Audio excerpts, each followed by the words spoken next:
If you're wondering what I'm chewing, just got another tea today. Mango. But yeah, what is going on with these creepy, weirdo, stalking, obsessed, crazed narcissists? What are they trying to do? Why are they constantly watching you? Why can't they leave you alone? Why can't they forget about you? You gotta remember, these narcissists, they're very sick, twisted people. They're stalkers. And so they're constantly watching you, constantly keeping tabs on you, because they don't want you to deviate from a certain role. So what this is initially when they first targeted you, they saw you as something separate from them, something that they were chasing, pursuing, that they wanted to own, possess, out of envy, out of desiring to take something from you, and that something is your self-control and your independence, your autonomy, your morals, your values. They wanted to take these things from you and use it to their advantage, and to just gain control of you. They viewed you as an extension of themselves. And they were just thinking about, how do I build this connection with you? How do I get you to attach to me, to be this extension? And as long as you remain as this narcissistic extension, they feel comfortable. Now, initially, they're gonna want you to be an extension of everything that they believe makes them perfect, makes them ideal. They're gonna want you to be an extension of that initially, at least until you start seeing through them. Until you start realizing that they operate with a false character, and that none of this is even real. Because once that happens, then the mask is gonna start to slip. It's your belief that gives it power. That's what keeps it going. It's not generated from within. It's not real. It's dependent on your belief. So once they can see that you no longer believe in it, they begin to feel a lot of pressure. It's very difficult for them to perform without your constant validation, admiration. So then they take it away. And yet they still need you. They still need your supply. So they try and find another way to get it. They keep you as a narcissistic extension, but then they start to devalue you. So now it's all about contrast, because you've already become their reference point, their measuring stick, what they compare themselves to. But because now you're seeing through them, now it's all about them comparing how much better they are than you. Even though this isn't reality, but they will try and make it reality. I mean, it's never really reality, it's just a fantasy. It's orchestrated. It's all manipulation, devaluation, sabotage. And yeah, they do all of these things to you, they abuse you. They just try and destroy you. And then at the end of it, they blame you for everything, because otherwise, if they were to take accountability and accept that it was them, then that would mean that you're the one who's better than them. But no, they want to keep you as a narcissistic extension and blame you for that and compare themselves of how they're so much better than you. of how they're superior to you. So that's why they don't take accountability, and instead they blame you, they guilt trip you. They keep you in the narcissistic fog, the fear, obligation, and guilt. And they train you to view them as powerful, desirable, irresistible, even while they're abusing you. As crazy as that sounds, but it's not crazy to them because they're disconnected from themselves. They lack self-awareness. So in their minds, they can abuse you and still be powerful, irresistible. In their minds, they can be two contradictory and opposing things at the same time. Because they're blaming you, they're saying it's your fault. So, yeah, and after maybe you eventually leave or they discard you, they want you to stay in that state of blaming yourself, feeling bad, feeling guilty, feeling like you should have been better for them. You should have done more. And that they're so perfect, they're irresistible. And just you longing and yearning for them, wanting them to come back, to the point where your mind, your entire thought process just revolves around them. You stay stuck at a low level of consciousness where you're constantly ruminating, where you're feeling guilty, obligated, inadequate, as though you weren't good enough for them. Maybe jealous of their new relationship. Or sometimes if that's not working for them, then fear, where they will intimidate you, coerce you. That's when they will let the mask slip, even though you have separated. And so that's really what this is designed to do, is to keep you in a lower state of consciousness, where you continue to ruminate about them, long for them to return, and maybe competing with a new supply. Or if that's not working for them, then fearing them. If they can't get you to love them and long for them, then they'll settle for you fearing them. And this is something it's very common among narcissistic people. If they can't get you to love them, to long for them, then they will get you to fear them. So that really depends on what you're seeing now and why they're watching you.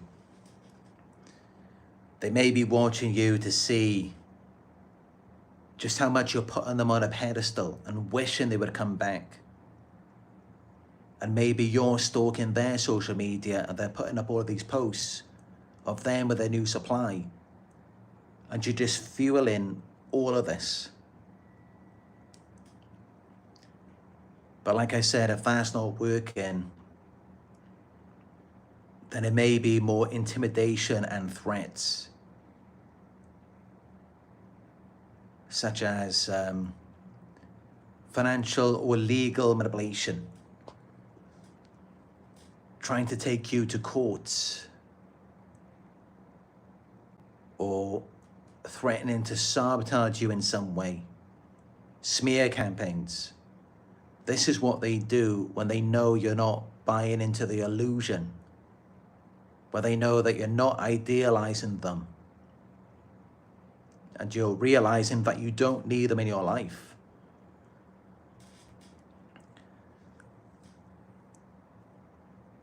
But there's another thing as well, because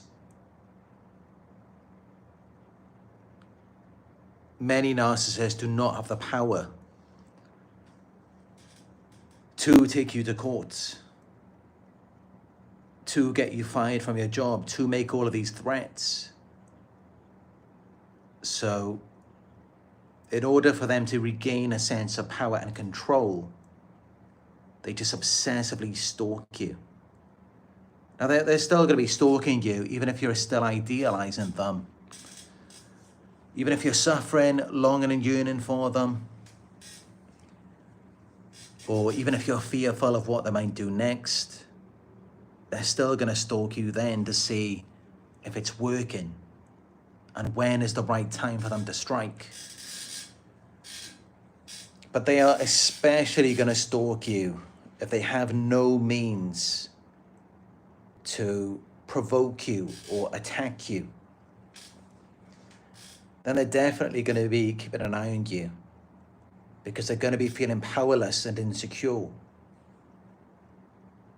And there's various ways that they may do this. They may be stalking you on social media, talking to mutual friends or family members about you,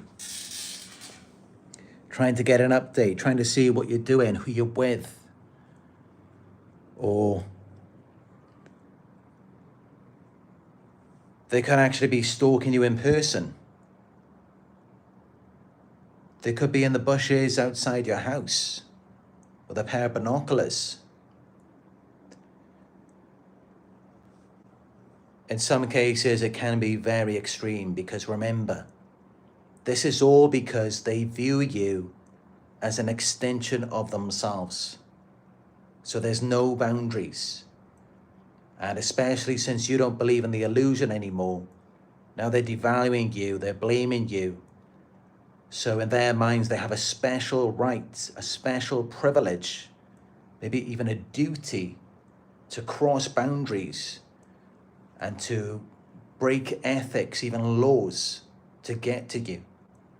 All because of this victim mentality. And it's always a victim mentality when you stop idealizing them, when you see through it all. Then it's all about how they're the victim and you've done something to them. Now that then gives them the special right, the special privilege to cross all boundaries and just maintain their control over you. Because now you're crazy, you're dangerous. So they have to watch you.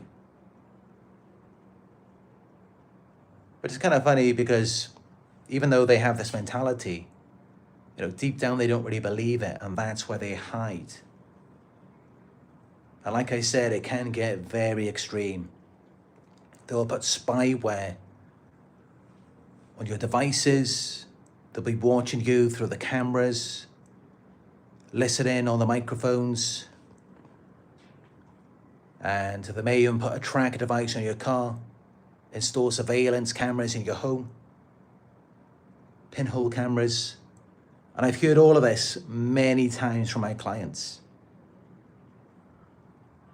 This is actually what they're doing. And it's, like I said at the beginning, it's all to keep you as an extension of them.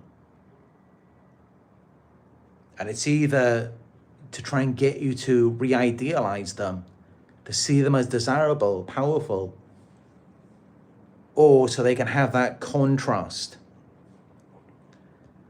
And you may notice some strange synchronicities, such as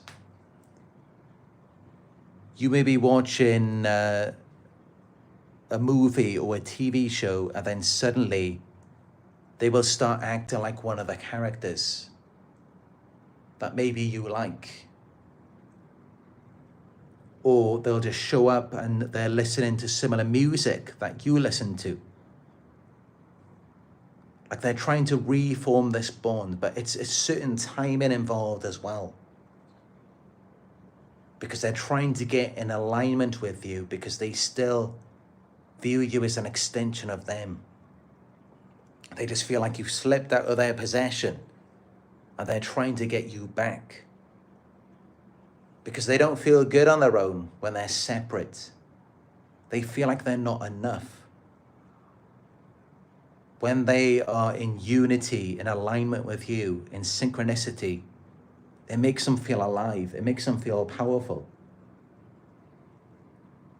Which is kind of funny because when you were around, when you were chasing after them, they didn't care about you. They took you for granted. They didn't appreciate you. But when you're separate, when you start to demonstrate your independence, that's when they re-idealize you. And it may not always seem that way because there could be a lot of anger, bitterness. You're worth them getting angry about. You're worth them stalking, watching you. You've reached a certain threshold where they see you as being superior to them, which then has triggered them to chase after you. Even though it may appear as though they're angry on the surface, deep down, it's coming from feelings of inadequacy. That's why they can't leave you alone. And that's why when they can create this synchronicity and be in alignment with you, and they try and get that perfect timing where they show up and it's like, they text you on your phone when you're watching a certain TV show or listening to a song to get you to think about them, so that you can be, they can be on your minds when you're engaged in certain activities, to get you to associate it with them, to create this connection, as though they are an extension of you and you are an extension of them, as though you are one, as though you are in unity, in harmony. And it's all because they don't feel good enough on their own. And the entire time they took it for granted, because they were hoping that that would keep you stuck. That would keep you under control, because if you really know your worth, you really know how good you are, why would you want to be around them? Why wouldn't you look for something better? And that's why they do not support your independence, you having your own separate passions or interests. They've got to get involved in everything, even though they don't even like it, even though they don't even care about it. All to build this bond, this connection, to be in harmony with you, in alignment, in synchronicity. And that's why many of them, I mean, it's all sort of jealousy why they install a tracker device in your car to see where you're going, to see who you're with. And they may try and sabotage any new relationships because they want you to be all theirs. They view you as their possession.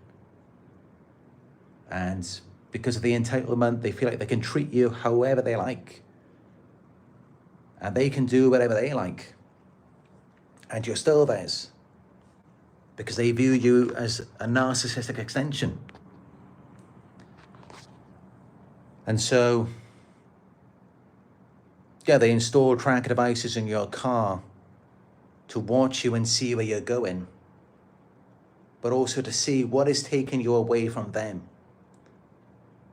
What is threatening their control, so that they can sabotage it and keep you as the extension, keep you as their possession. But also it is part of the synchronicity as well, because they can spy on you and see where you're going. And because they feel like you're slipping away, they can then associate themselves with wherever you're going, whatever you're doing, whatever you're watching on TV, whatever music you're listening to, whatever it may be. They can chime in on that to create this unity, this bond, so that they can feel better. And they are driven by dopamine and adrenaline. It's kind of like excitement. Pursuing you, chasing after you, trying to get you into this alignment, trying to create this perfect scenario as they see it in their minds, where it's like, finally, I got you. Finally, you're mine. This is what they're looking for.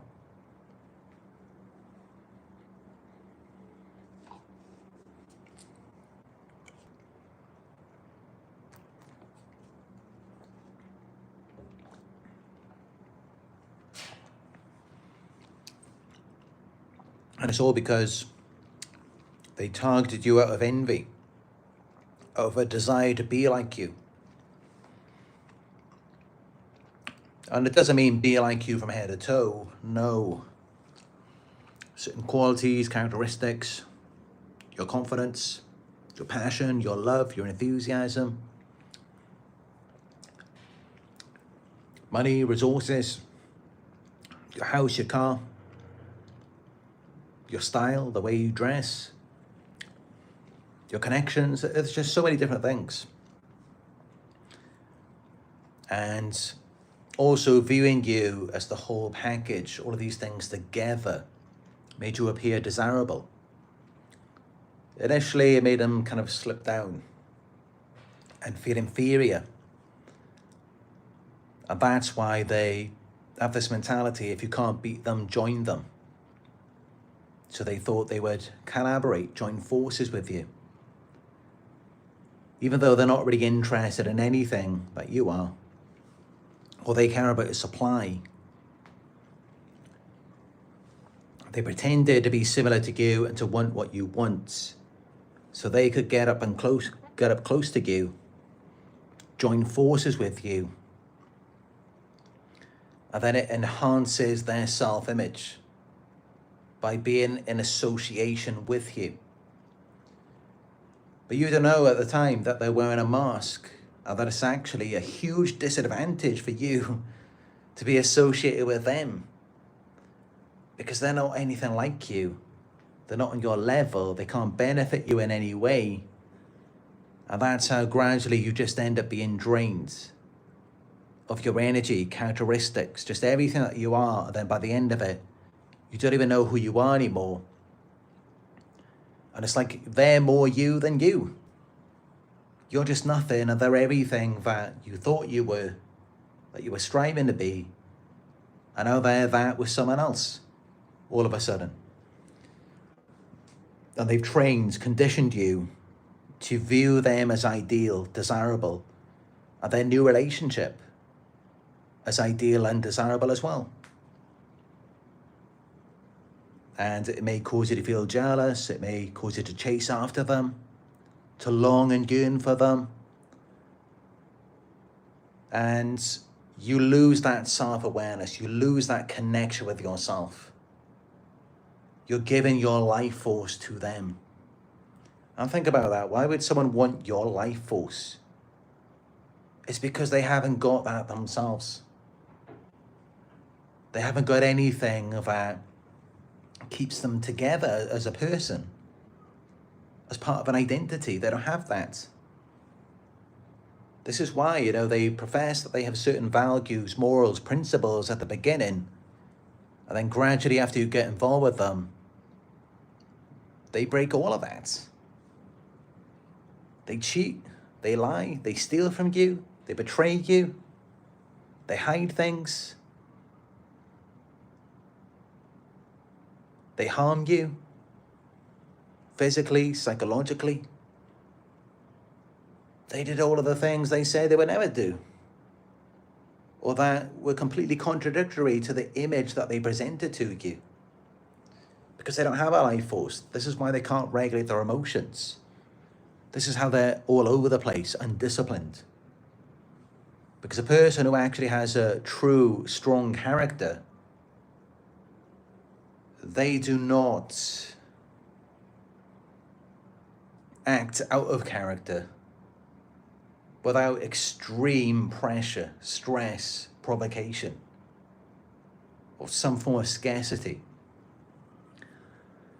But the narcissist was doing that all on their own. While you were doing everything you could for them, you did everything to make them feel comfortable, happy. You weren't being a nuisance to them at all as they were being with you.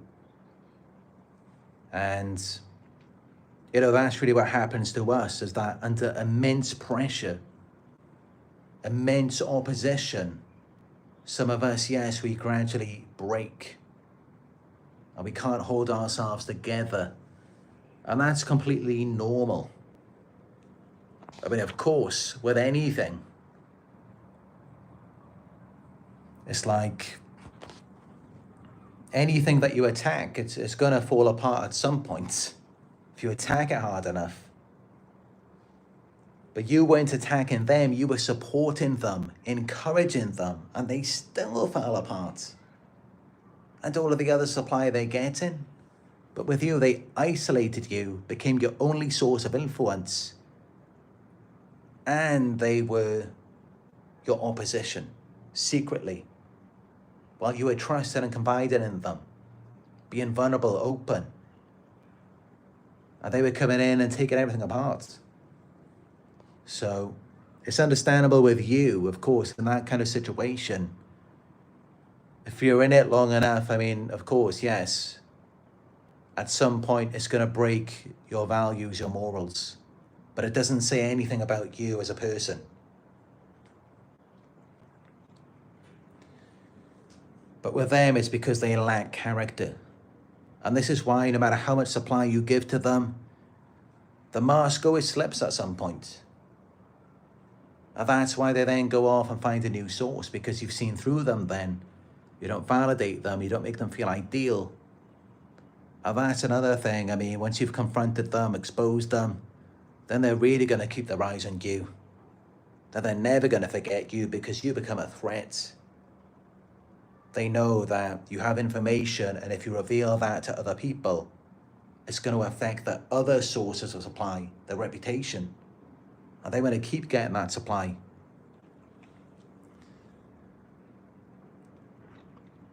So this is what's going on behind the scenes.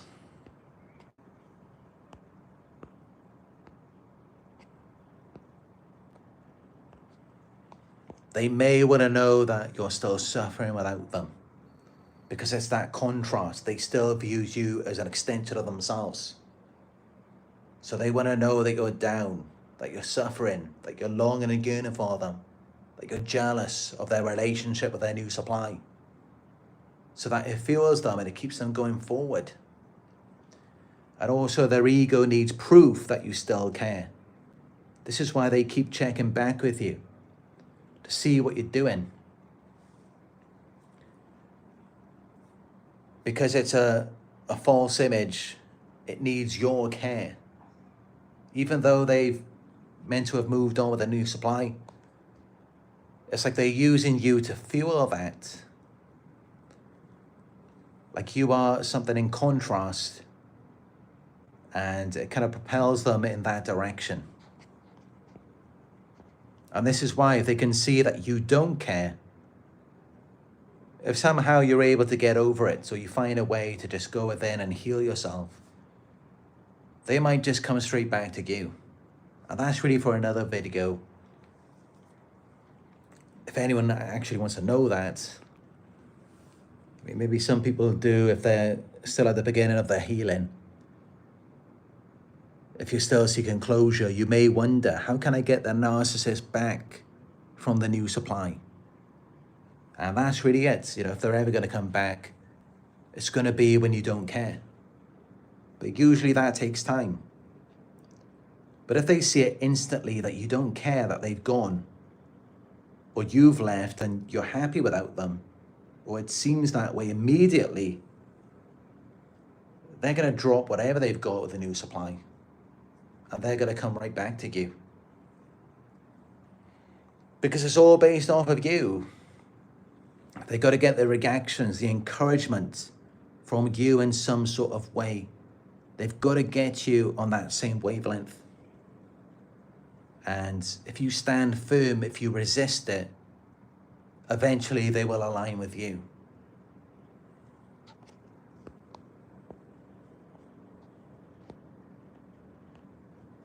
Because yeah, you know, they fear being forgotten. They fear being replaced. They have a need to feel relevant, especially to past sources of supply who they have extracted from. And seeing you thrive triggers their insecurity. So they want to come back and regain that sense of control. And they're already going to be watching you because you are their reference point. So when they go off with a new supply, they're comparing them to you.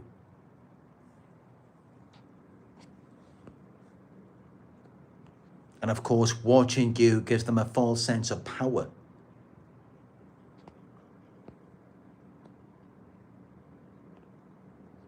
But yeah, if you're indifferent, you become their unfinished story. You become a puzzle that they can't solve. And they're just endlessly trying to put the pieces together. because they lack self-awareness. They don't go within. They're disconnected from themselves.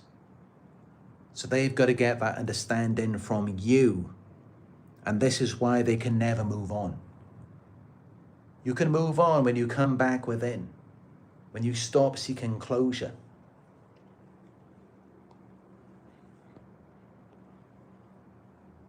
If this video has been good for you, give it a thumbs up. And now let's have a discussion about these narcissists secretly watching you. Let me know if you have anything else to add, and if you've got any questions.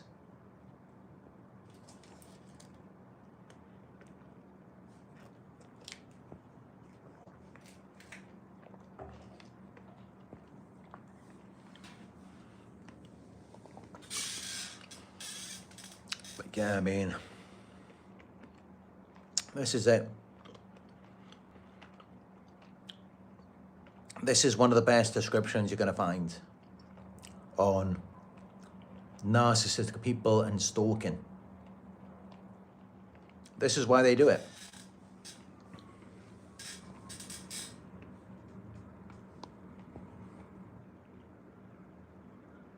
And remember, it's got nothing to do with you as a person. It's not because they miss you, love you, nothing. Nothing to do with that. Nothing to do with a real connection. They are self-absorbed. They only care about themselves.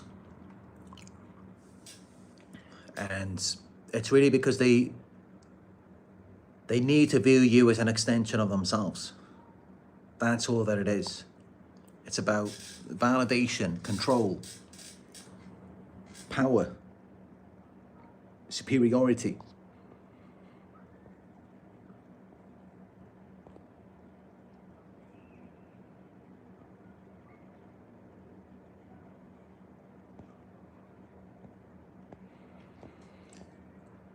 Now let's take a look at the live chat.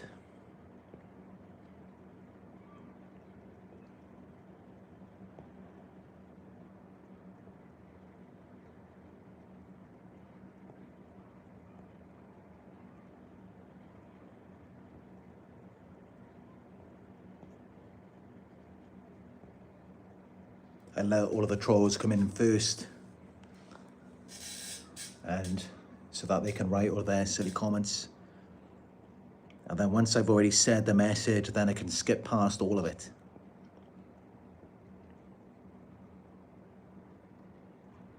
Because for some reason, there's no longer an option to turn off the live chat. But yeah, you know, it's the same thing with these trolls. This is why you see these online trolls, and they try to affect you in certain ways. They stalk you. It's all about control, validation, superiority. Viewing you as an extension of themselves. And this is it, you know, anytime that you see someone being envious, jealous, insecure, competitive, it's not because they view you as being different to them. It's because they view you as being similar. That's how they're able to compare themselves to you and compete with you and get jealous, envious, insecure. That's how they can end up sabotaging you, stealing from you. Because in their minds, they're similar to you. And it's crazy because it's, you know, when you step back and look at it, they are delusional. To think that there are similarities when they targeted you out of envy to take from you. Not because there was anything similar about them to you. So this is the crazy thing about it, but of course it's because they're delusional, because they lack self-awareness. They're disconnected from themselves because of shame.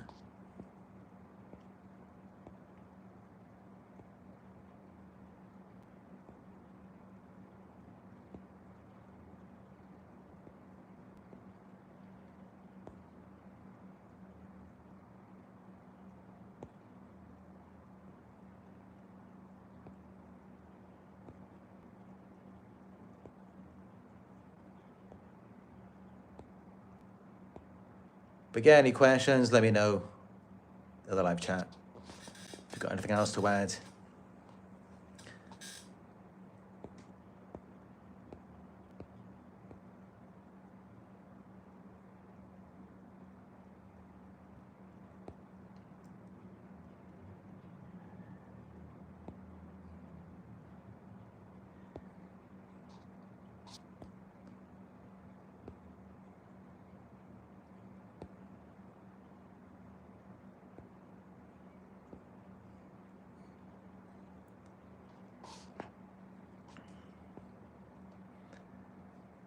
FR8 says they're like the grudge or some evil spirit rather than a troll.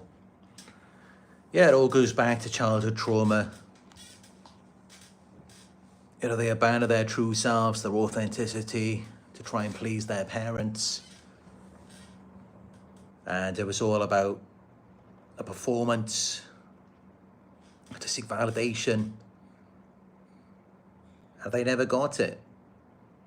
If their parents were narcissistic, they were never happy. They never felt like they were good enough.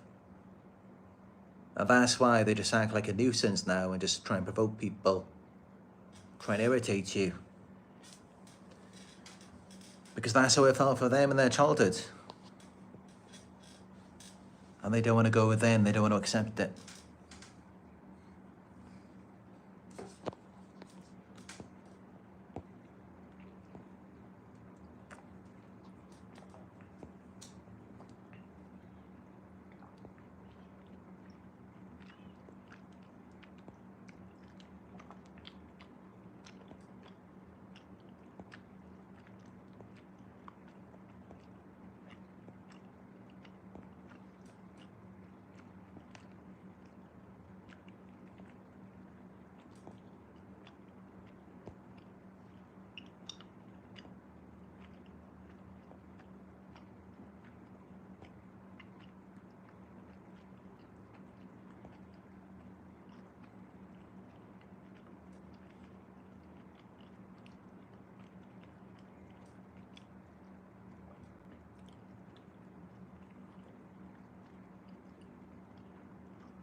But yeah, those of you who like my gang stalker videos, I got one coming up later today. It will be uploaded in 6.5 hours from now. It's ready to go. I just finished editing today. Spent a lot of time in the editing. And yeah, it's called 13 Deeper Signs That You Are Being Gang Stalked. And it will really reveal to you whether you are or not. So definitely make a note of that. If you do enjoy my gang stalker videos, it's going to be a good one.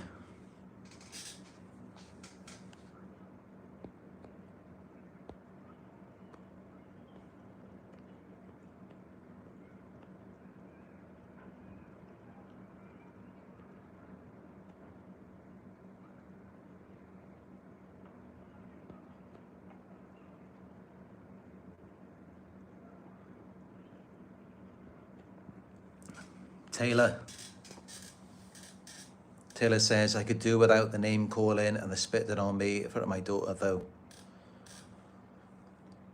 Yeah, it's all insecurity. It's all just trying to gain power and control, influence, relevance, significance.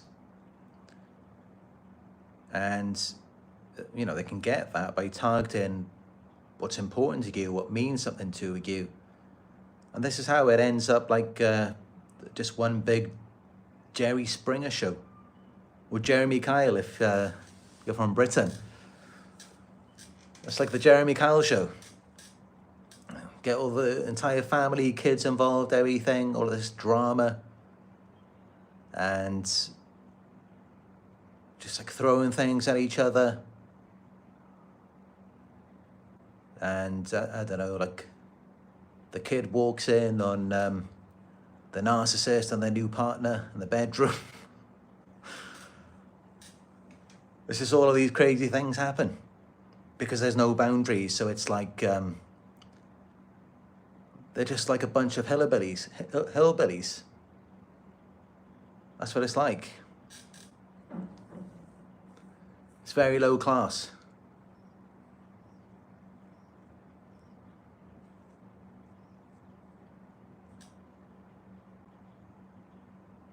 But to them, it's power. When there's no boundaries, no separation, and for them, it's a chance to strive and conquer, to take, in their minds, what's rightfully theirs. That's how they see it. And that's how they end up like something off the Jeremy Kyle show. Because they're not happy with themselves, they feel inadequate, and they're craving power. They're on a power trip.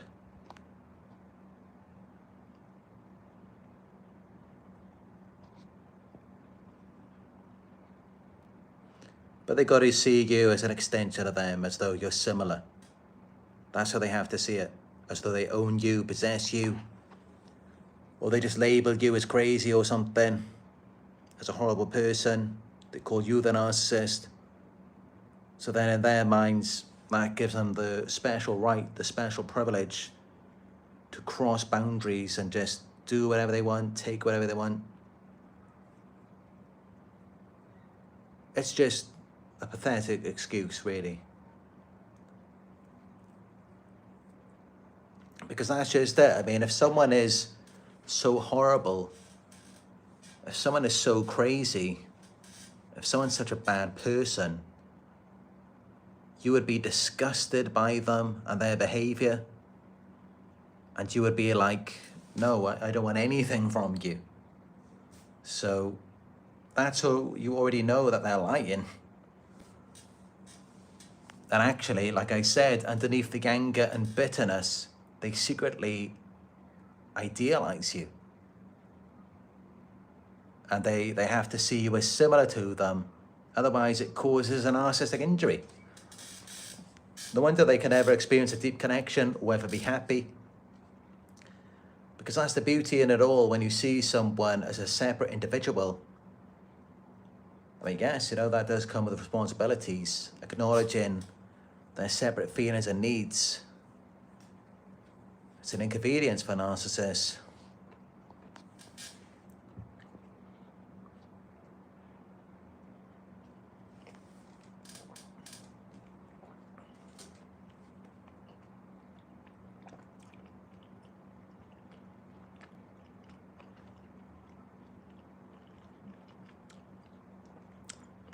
But yeah, this is what they do.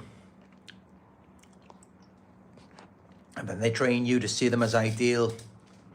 After they've done all of these things to you, they ruined your life, they stole from you.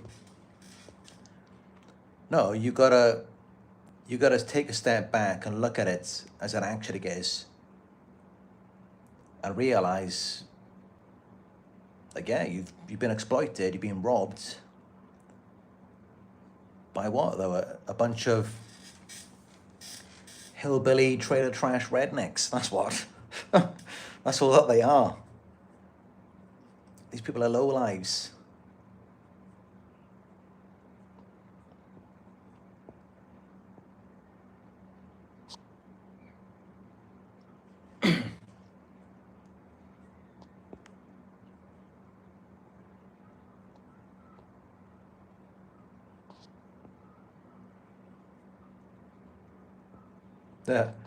Danielle asked, did you think Jeremy is a narcissist? Jeremy Kyle. It's actually very sad because I was watching his shows for many years, and I really liked him, and I thought he was great. And the whole, like, the subtitle of the show was about bringing people together. So I really aspired to be like that, and he was kind of my idol. But then I started to go deeper into things. And then I found some other videos and some reports. I saw one video how off camera, like just before they were filming, he was saying these like offensive insults about the guest on his show who he's meant to be helping.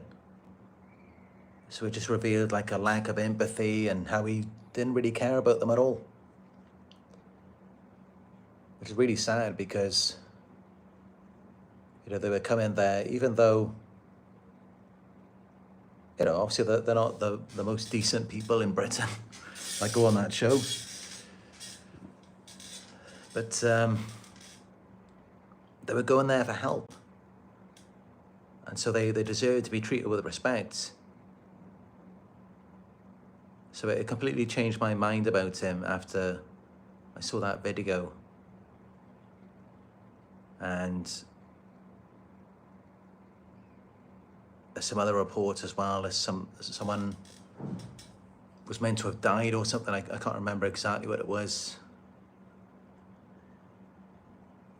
And a lot of people suffered so much neglect on that show. And looking at it now, I mean, you know, times have changed a lot since then. And it's just not acceptable anymore to put stuff like that on TV. Where it's like they just take these people who are in poverty and have relationship issues, and they just put them on a stage in front of everyone.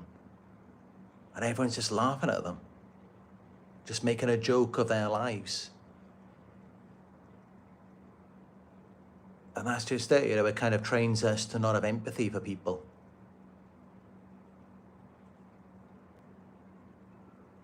It was entertaining, but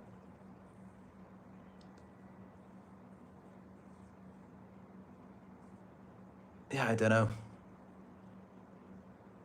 I would say that Jeremy Kyle is definitely narcissistic.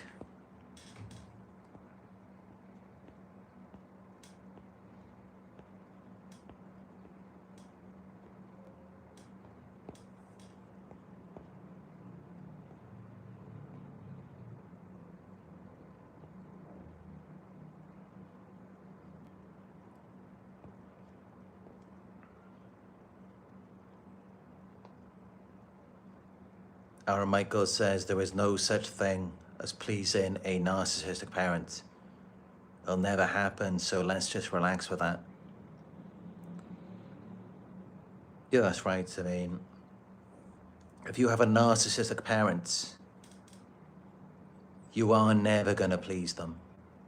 You're never going to be good enough for them, no matter how great you are. And that's just it, you know. What's the point in trying to be great for someone if they're never going to be able to see it anyway? You may as well just stop trying to prove anything to them and just try and prove things to yourself. And not only that, but the reason why you can't please the narcissistic parent, it's because they can't please themselves.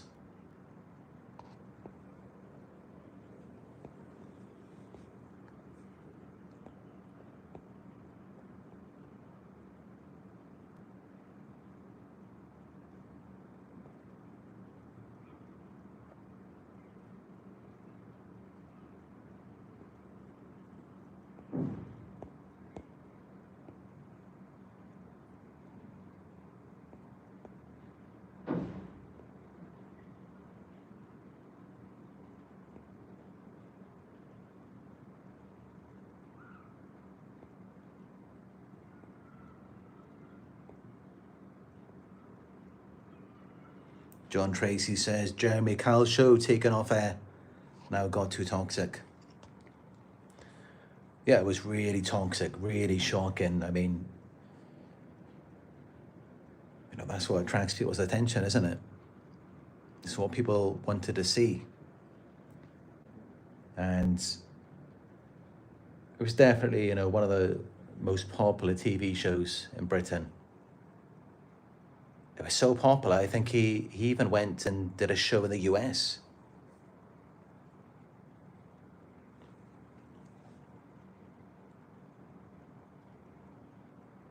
But yeah, you don't see these kinds of things on TV anymore. And I think it's good, we're moving in a healthier direction, hopefully. On TV, at least. Because you've got to remember, these are real people. It's not just actors in a movie. These are real people's lives.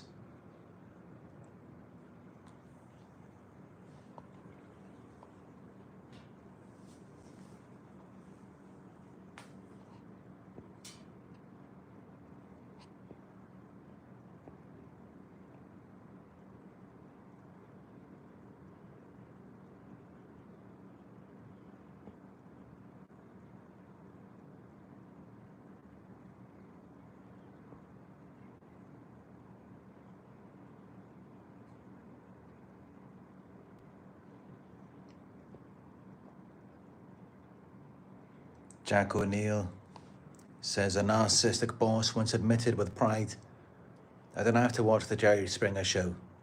My life is a Jerry Springer show.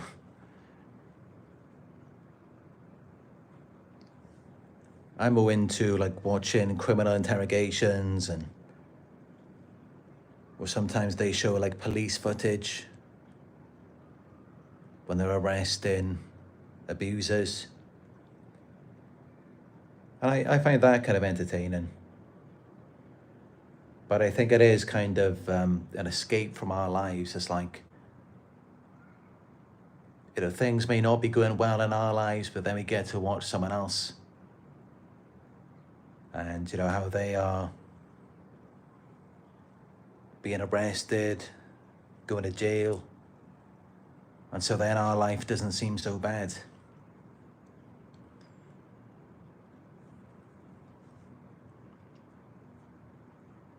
But also it could help you to feel like you're not alone. Because people everywhere these days, they want to act like their lives are perfect. And that too is just an escape from reality. Because your life is never going to be perfect. There's always going to be problems. And we do have to confront them. Of course, it can be very difficult when you're dealing with narcissists.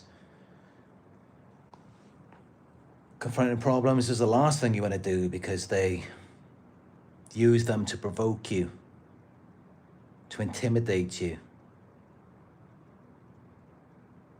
And so that's sometimes the last thing you want to deal with.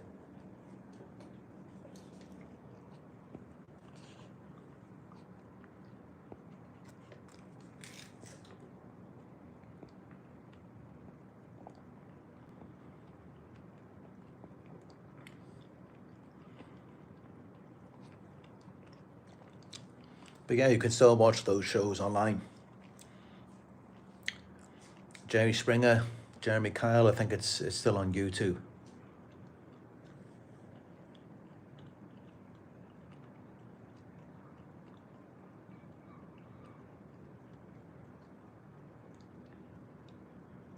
I do wonder though, how many times do you think that lie detector was actually wrong?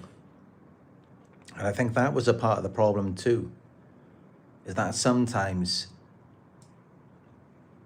even though the lie detector would say that someone cheated or something, sometimes it was actually wrong.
But yeah, anyway,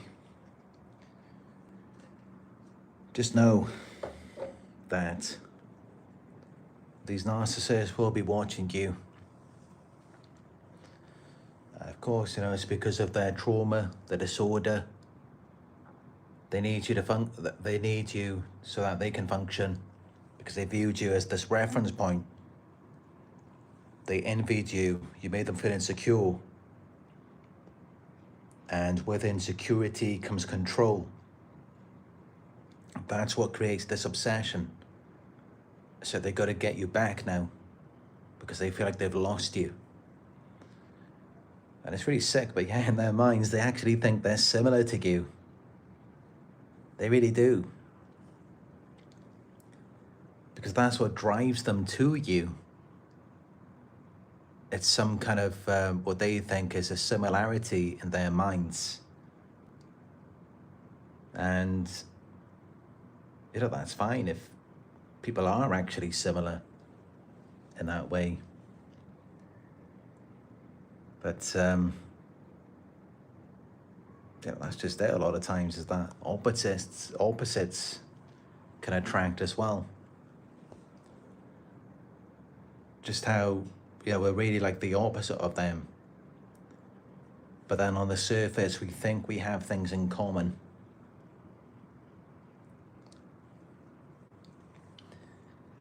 But yeah, they actually believe that. It's because they're delusional. They have to see it as though you're similar, because they envy you. They don't accept their own feelings of inadequacy. So they pretend like they are similar to you. And then that, in their minds, give them the right to chase after you and secure you. It's a really weird mindset that they have.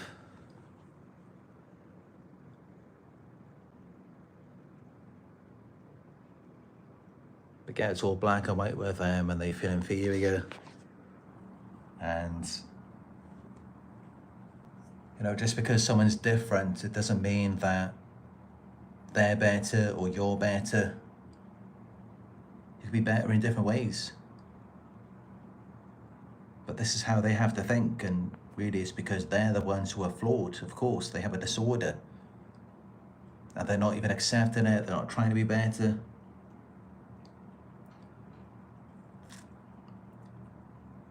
So yeah,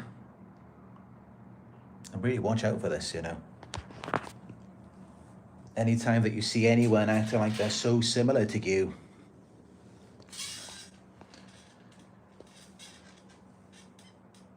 it's a good chance that you're being groomed. It's a good chance that it's manipulation.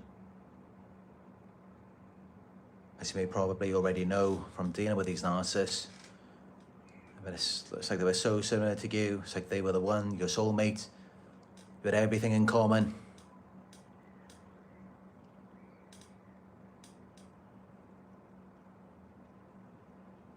And then what happens? You get stuck, you get robbed. And I think this is why, I mean, we're kind of, we're wired to seek out people who are different from us. And they did seem different from us in a way. They seemed kind of edgy, closed off, and we were more open and vulnerable. So there were definitely opposites, differences there that drew us to them, and that drew them to us. But I'm talking about like an interest and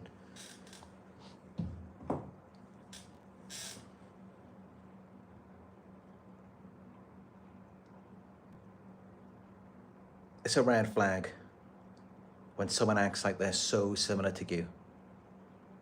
When they're like all of the same movies, all of the same songs.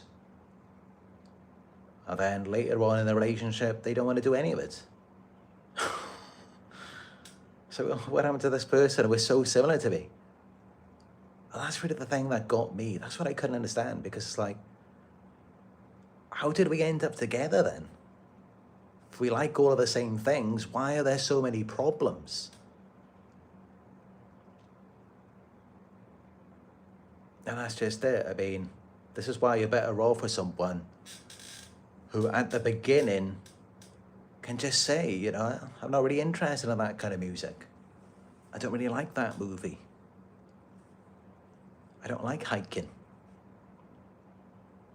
And yet, they still can be patient and work with you to find something that you can enjoy together. Or maybe you can learn something from them. And typically, I think that's going to be better. If something seems too good to be true, it probably is. You know, when you see these people who seem so similar to you, a lot of times that is coming out of envy, a desire to take. Or they know that by acting like they're similar to you, that's how they can get in.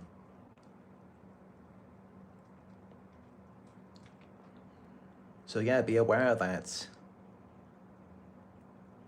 This is what they do. And it's what a lot of them are doing now, is acting like they're victims, they're survivors of narcissistic abuse. And it makes you let your guard down. When someone comes to you acting like they're a victim,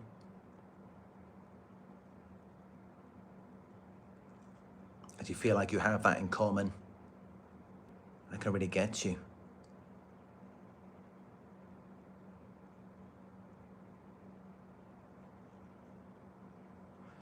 But yeah, I mean, I think it's kind of narcissistic in itself, of how we were kind of drawn to the narcissist because they were like a reflection of us. And that's what we fell in love with. And I think we do have to look at that and question ourselves, like, is there some insecurity there for why we could not be with someone who is different to us? And it's kind of ironic in a way how that was the very thing that got us into so much trouble, was trying to find a reflection of ourselves in someone else. Someone who reflected back to us our own virtues, our own ideals. And then that was the very thing that got us into trouble. So, yeah. I don't know. Just something to think about. And it's something that I will think about myself, because that's definitely something that caused a lot of problems in my life. Because I definitely did fall for people who kind of like presented a reflection of myself back to me, of what I wanted.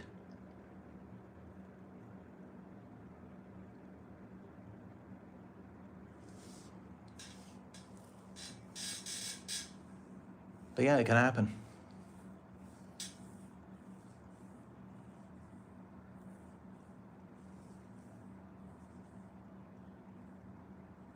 But then they get you and they pull you back, and then it's all about them. And that's when we suffer. So I guess the moral of the story is to realize that, you know, if something looks too good to be true, it probably is. And also to give people a chance, even if it's like they're not our ideal.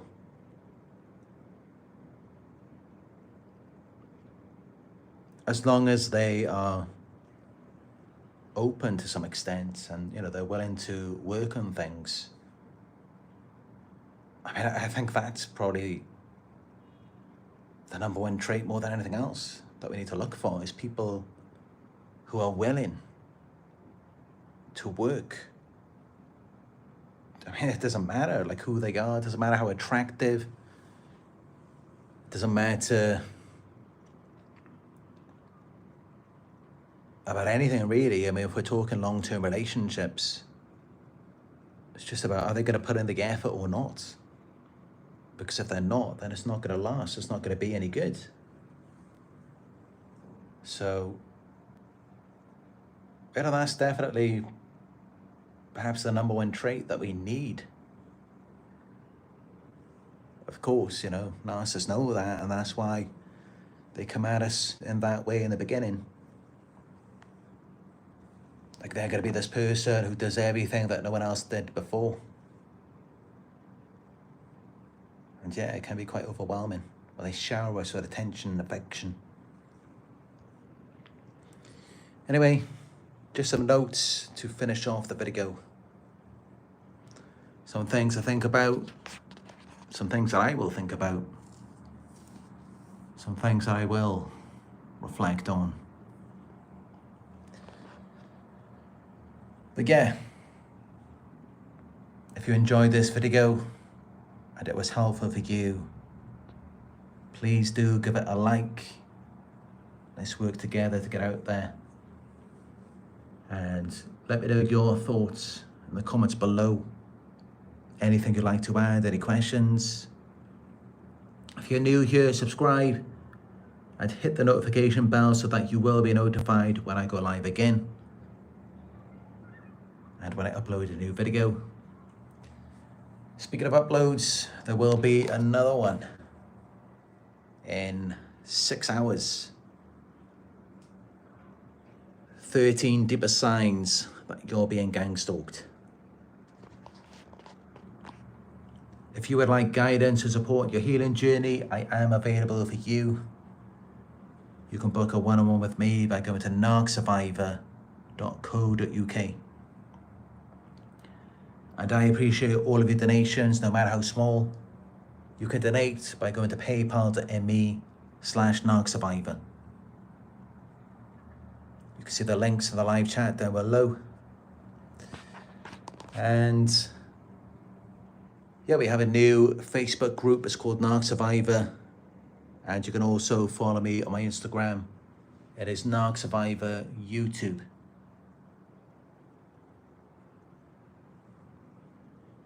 I forgot to mention as well, yesterday was the World Narcissistic Abuse Awareness Day. June the 1st, I did do a post on the community page on my Instagram, TikTok. So yeah, it's a time to be aware of these things and to be strong, to stand in your power. And together we will continue spreading the awareness of this. But I'd just like to thank you for joining me on another Narc Survivor live video. I do appreciate your continued support. And I look forward to speaking with you in another live video very soon.